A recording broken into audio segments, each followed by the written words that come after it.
Kita beralih ke informasi lainnya, pemirsa. Tim mahasiswa program studi Teknik Elektro Universitas Muhammadiyah Palembang berhasil menerapkan teknologi model turbin pembangkit listrik tenaga mikrohidro atau PLTMH.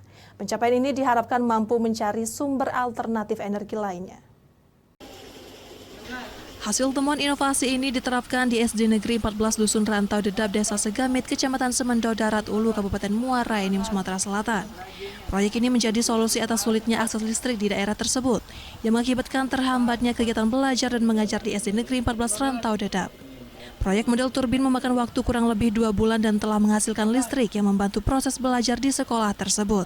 Proyek ini menunjukkan hasil yang menjanjikan sehingga menjadi motivasi bagi mahasiswa lain untuk belajar mengenai pengembangan energi terbarukan.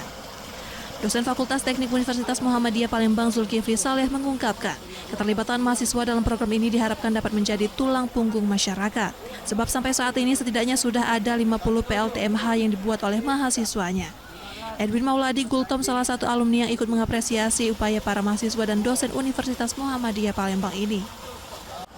Rantau Dedap sekarang kira-kira memiliki 300 KK yang belum dialiri listrik melalui jalur pemerintah atau PLN, dan sebagian mereka itu menggunakan PLTMH swadana atau swadaya milik mereka sendiri.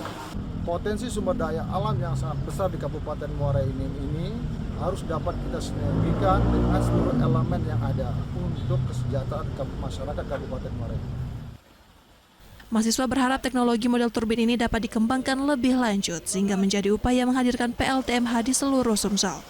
Dari Palembang, Bambang Irawan, iNews melaporkan.